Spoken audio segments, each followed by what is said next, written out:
Hi friends, इस question देखते हैं। A tower is 50 metre high, its shadow is x meters shorter when the sun's altitude is 45 degree than when it is 30 degree. Find the value of x. देखिए question क्या कर रहा है। तो question है कि मान लेते हैं हमारा ग्राउंड लेवल है, ठीक है, ग्राउंड लेवल है और इस ग्राउंड लेवल पे एक टावर स्टैंड है।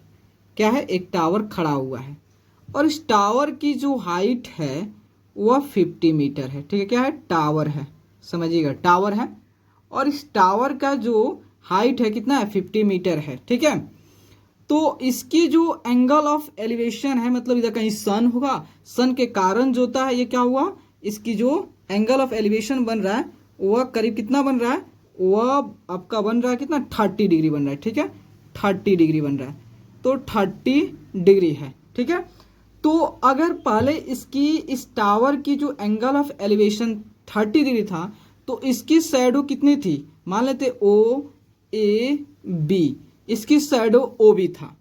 लेकिन जो है इस टावर की एंगल ऑफ एलिवेशन जो होता है 30 से 40 डिग्री चेंज होने से कारण जो है इसकी टावर का जो शैडो जो है वो x मीटर छोटा हो जाता है।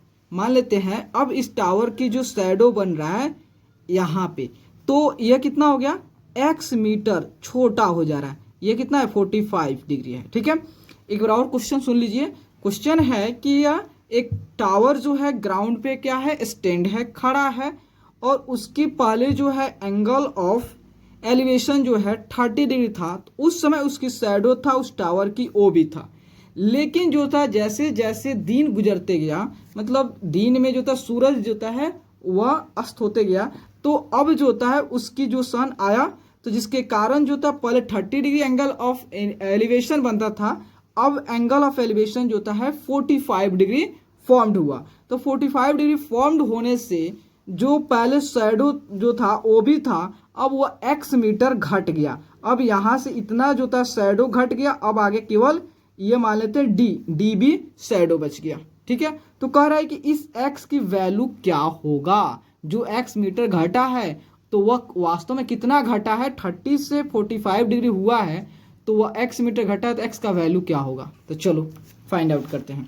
तो अगर आप ध्यान से देखेंगे तो ये राइट एंगल ट्रायंगल है, तो हम राइट एंगल ट्रायंगल में ट्रिगोमेट्री अप्लाई करके देन h की वैल्यू आपको या x की वैल्यू फाइंड आउट कर सकते हैं। ठीक है, तो यहाँ देखिए 10 इन ट्रायंगल आपका ये D है, तो DAB इन ट्रायंगल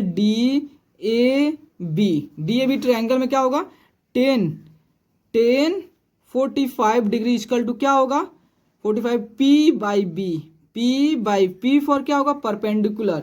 तो थीटा के सामने वाला परपेंडिकुलर आपका क्या हो गया? AB हो गया, AB हो गया और बेस कौन है? थीटा से जो साइड सटा हुआ है वो आपका AB हो गया, तो DB हो गया। ठीक है, तो यहाँ देख 1045 का वैल्यू कितना होता है? 1 होता है। AB कितना दिया है? AB आपका 50 दिया है, तो 50 बाई ये DB कितना दिया है? इसको DB को DB ही रख देते हैं। ठीक है, DB, कोई दिक्कत यहाँ तक? DB, तो देखिए, तो DB इक्वल टू जो है DB इक्वल टू कितना? क्रॉस मल्टीप्लाई करेंगे तो आपका 50 मीटर आ गया। इसका मतलब जो है यह हमारा कितना हो गया? 50 मीटर हो गया, 50 मीटर हो गया। ठीक है, अब चलते हैं इन ट्रायंगल, अब बड़ा वाला ट्रायंगल में चलते हैं, इन ट्रायंगल AOB ट्रायंगल में। ठीक है, इन ट्रायंगल AOB में, तो यहाँ देखिए 1030 इक्वल टू क्या होता है? P/B।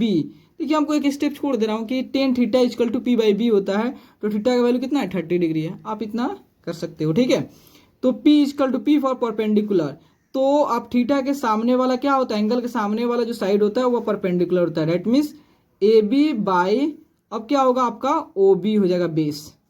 ठीक है, अब AB कितना दिया है? 50 दिया है।